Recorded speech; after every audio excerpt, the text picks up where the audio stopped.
Bienvenido una vez más a Lecciones de Vida. Gracias por acompañarnos, o Lecciones de Escuela Sabática, por supuesto. El ritual del sacrificio era una práctica corriente entre la mayoría de los pueblos del antiguo Cercano Oriente. El sacrificio se consideraba un regalo al Dios de uno, proporcionando alimento para la deidad a cambio de ayuda. Sin embargo, la Biblia da un significado radicalmente diferente al ritual del sacrificio. De hecho, invierte su propósito. Mientras que en el antiguo Cercano Oriente el sacrificio significaba un movimiento ascendente desde la condición humana a la esfera divina, en la Biblia el sacrificio significaba un movimiento descendente desde Dios a los hombres. En el antiguo Cercano Oriente, el Dios creó a los humanos para tener esclavos que los sirvieran y les proporcionaran alimento. En contraste, el Dios de la Biblia crea a los humanos y les da alimento. En esta lección, estudiaremos el significado bíblico de los sacrificios. El significado bíblico de los sacrificios depende del contexto literario en el que aparecen.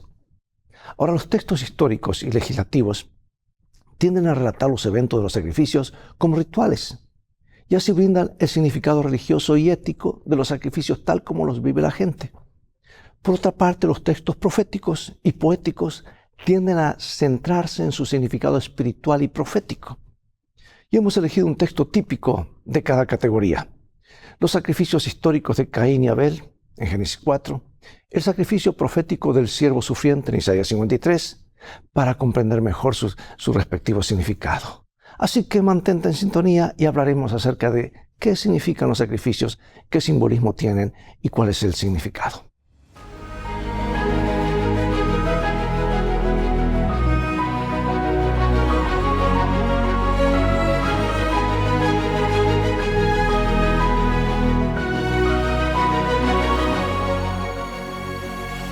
Leo en Apocalipsis 5:9, y cantaban un nuevo cántico diciendo: digno eres de tomar el libro y de abrir sus sellos, porque tú fuiste inmolado, y con tu sangre nos has redimido para Dios de todo linaje y lengua y pueblo y nación. Cuando Jesús vino a él, Juan el Bautista declaró: este es el Cordero de Dios que quita el pecado del mundo. San Juan 1:29, ¿verdad? Esa era una referencia inequívoca a los sacrificios que simbolizaban la muerte sustitutoria de Cristo en favor de la humanidad. Y el tema del sacrificio animal recorre toda la Biblia como un hilo escarlata y desempeña un papel central en la gran escena del trono de Dios de Apocalipsis 4 y 5. El hecho de que Jesús sea simbolizado como un cordero inmolado en esta escena crucial, pues es una clave importante para comprender todo el episodio profético. Así que hoy veremos algunos temas relacionados con el sacrificio y que forman parte de nuestra comprensión de Jesús, el Cordero Inmolado, el protagonista destacado de la escena de la sala del trono. Él es reconocido como el único digno, lo que destaca la obra del Señor, prefigurada por el sistema sacrificial del santuario terrenal, como un Dios de amor infinito, que estuvo dispuesto al sacrificio supremo, un acto del que nosotros y las demás inteligencias del universo nos maravillaremos por toda la eternidad. Será el tema de estudio, su sacrificio, lo que Él hizo, lo que está haciendo y lo que hará. Así que contrastar dos ideas puede resultar muy instructivo, ¿verdad?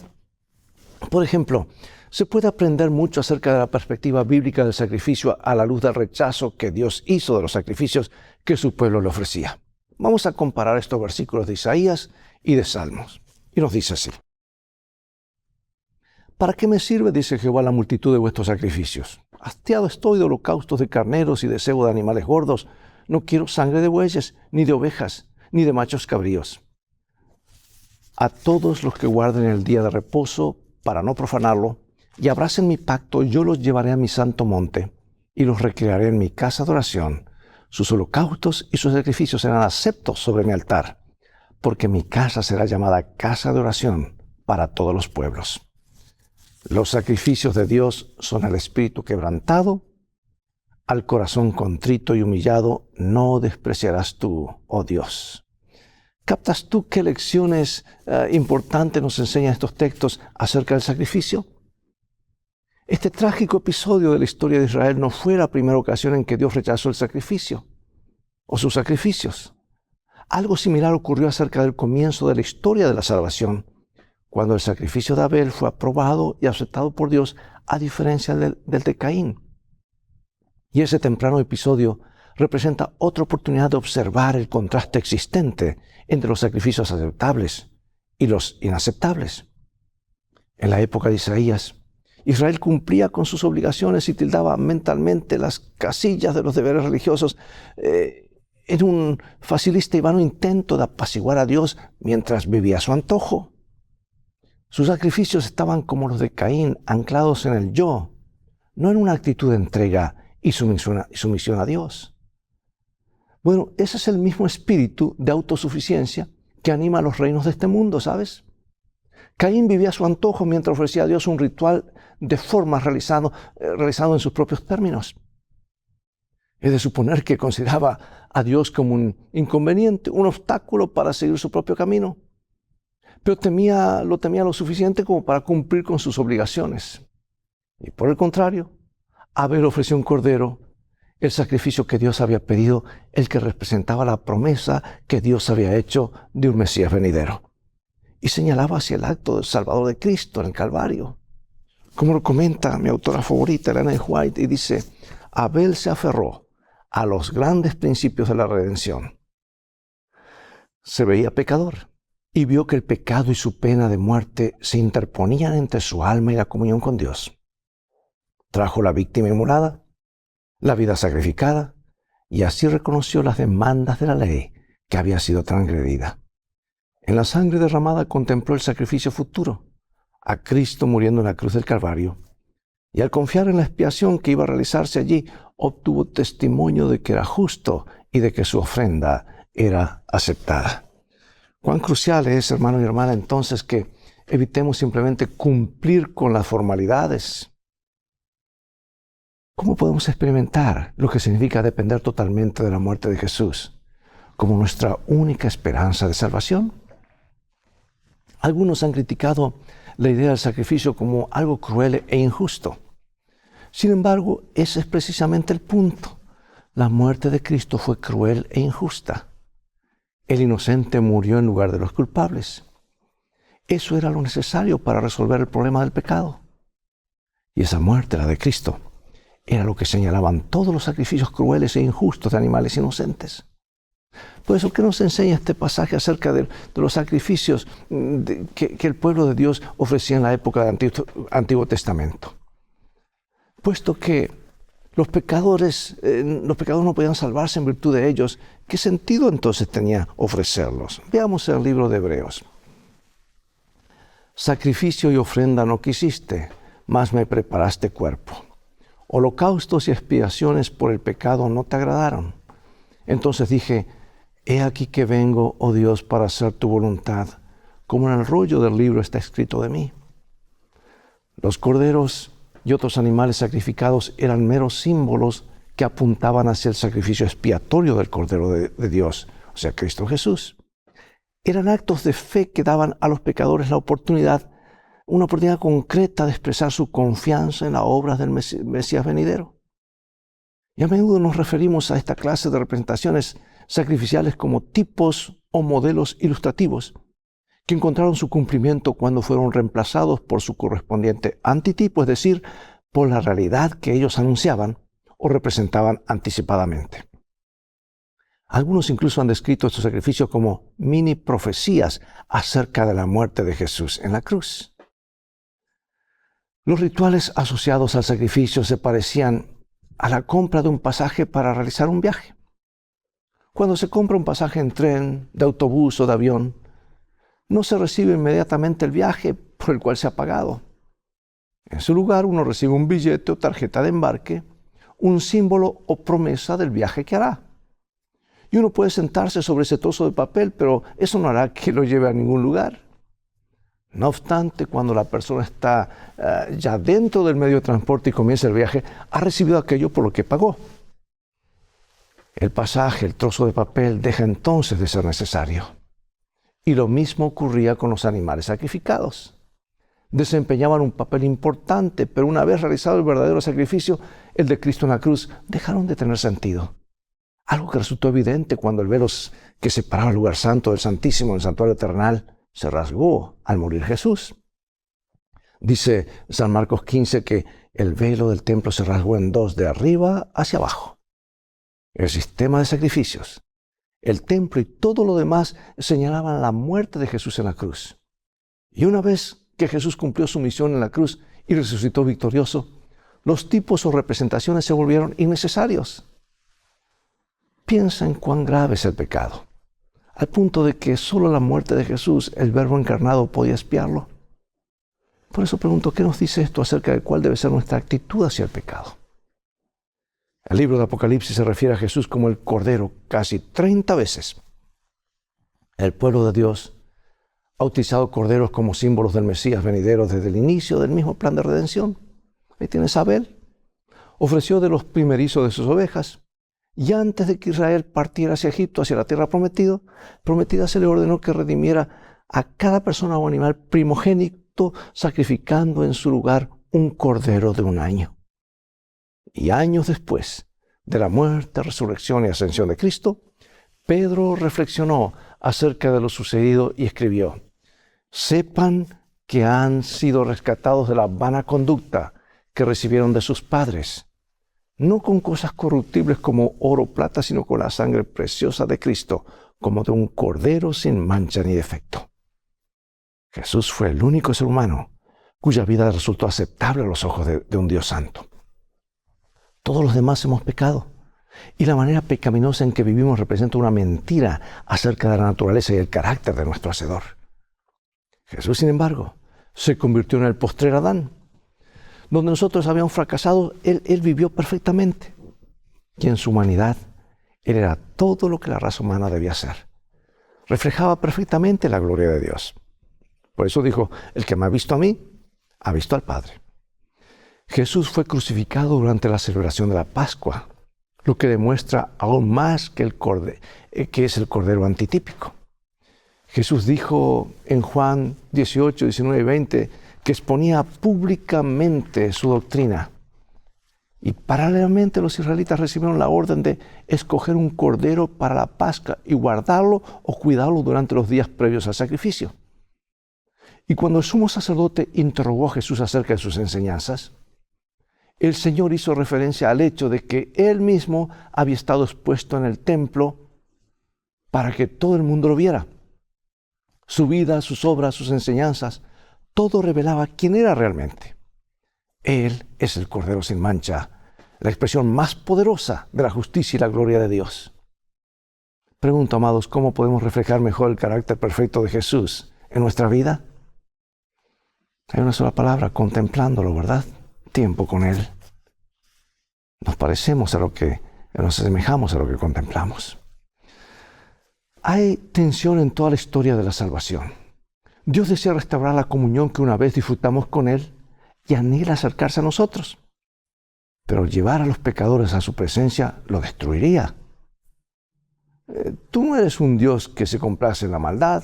El malo no habitará junto a ti, escribe David en el Salmo 5. Y al mismo tiempo David también dice: pero yo, por la riqueza de tu constante amor, entraré en tu casa. Con reverencia adoraré en tu santo templo. Tenía la teología bien clara en el Antiguo Testamento, ¿verdad? Y Ageo capítulo 2, versículo 7 nos dice lo siguiente: y haré temblar a todas las naciones, y vendrá el deseado de todas las naciones, y llenaré de gloria esta casa, ha dicho Jehová de los ejércitos. Mía es la plata y mío es el oro, dice Jehová de los ejércitos. La gloria postrera de esta casa será mayor que la primera, ha dicho Jehová de los ejércitos. Y daré paz en este lugar, dice Jehová de los ejércitos. Y mientras se construía el segundo templo, el profeta Ageo comunicó la asombrosa promesa de que el nuevo templo sería más glorioso que el anterior. ¿Qué significaba esta profecía? Cuando Salomón dedicó el primer templo, la gloria, el cabot de Dios que había acompañado a los hijos de Israel en su camino a Canaán, llenó el templo, por lo que los sacerdotes no pudieron permanecer allí para completar su labor. Y cuando se dedicó el segundo templo, no estaba en él el arca de la alianza, que representaba el trono de Dios, pues Jeremías la había escondido. La presencia literal de Dios no llenó el templo esta vez. Fue desgarrador. ¿Cómo se haría en realidad la promesa registrada en Ageo de que la gloria del último templo sería mayor que la primera? Fue en el segundo templo donde Jesús, la encarnación de Dios, apareció en persona, en carne y hueso. Dios mismo había salido detrás del velo para convertirse en uno de nosotros y unirse a nosotros en este mundo arruinado por el pecado. Y puesto que el Hijo de Dios era ahora el Hijo del Hombre, podíamos ver su rostro, oír su voz y ser testigo, por ejemplo, de cuando curó con un toque a un leproso impuro. Y en lugar de acercarnos a Él, Dios se acercó personalmente a nosotros cuando descendió en la persona de Jesús y vino a nuestro encuentro. No es pues de extrañar que la Biblia dijera de Jesús: la Virgen concebirá y dará a luz un hijo y lo llamará Emmanuel, que significa Dios con nosotros. Piensa en lo que esto significa, que el Creador del cosmos haya estado dispuesto no solo a vivir entre nosotros, sino a morir por nosotros. Por eso, amados, la cruz es la mayor manifestación del amor de Dios. ¿De qué otras maneras podemos ver y experimentar la realidad del amor de Dios? Bueno, veamos, los profetas estuvieron en pocas ocasiones suficientemente cerca de Dios en visión como para que se les permitiera ver el trono de Dios. Ezequiel lo vio por encima del firmamento. Isaías visitó el templo del cielo. Y a su vez Juan fue escoltado hasta allí en visión y registró una de las descripciones más explícitas que tenemos del trono de Dios. Los tipos propios del servicio del santuario del Antiguo Testamento indicaban que solo había un camino por que la humanidad podía entrar en la presencia de Dios: la sangre de Cristo. Y en cada una de estas visiones de la sala del trono, lo primero que sucede es que los seres celestiales destacan la santidad de Dios. En la visión de Isaías, la escena es impresionante. El templo se llenó de humo y los quiciales de las puertas se estremecieron, mientras los serafines proclamaban la santidad de Dios. En la visión de Juan, los querubines hacen la misma declaración: santo, santo, santo. Cada profeta presenció una deslumbrante escena acerca de la gloria de Dios. Y se nos muestra luego la reacción del profeta ante la escena. Isaías exclama que es un hombre de labios impuros, mientras que Juan llora porque se enfrenta a la trágica verdad de que no se puede encontrar a nadie digno. Y cuando se nos presenta directamente la dignidad de Dios, empezamos por fin a comprender la situación humana. Es que somos totalmente indignos y necesitamos de Cristo como Redentor. Satanás ha lanzado muchas acusaciones contra Dios. Y él argumenta que es arbitrario, que Dios es egoísta y severo, pero aún un breve momento en la sala del trono de Dios pone al descubierto las mentiras de Satanás.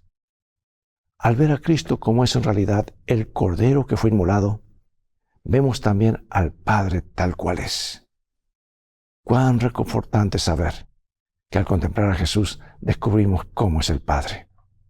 Pero la mayor revelación de cómo es el Padre se aprecia en la muerte de Jesús en la cruz por nosotros. Así que, amados, la cruz debería mostrarnos dos cosas: que Dios nos ama al punto de sacrificarse por nosotros y que nuestra condición como pecadores es tan grave y desesperada que solo mediante la cruz podemos ser salvados. Y ahora, para concluir, las Escrituras dejan claro que Cristo es el único capaz de asegurar nuestra salvación en virtud de su perfecta dignidad. Su vida fue la única sin pecado, el único ejemplo de una vida que satisfizo perfectamente la gloria del Padre. Él es el Cordero de Dios sin mancha y ahora está a la cabeza de la raza humana como nuestra seguridad eterna, nuestro anticipo de que estaremos con Él muy pronto. Y al mismo tiempo cargó con nuestra culpa, satisfaciendo así el juicio que es la respuesta de Dios a la maldad.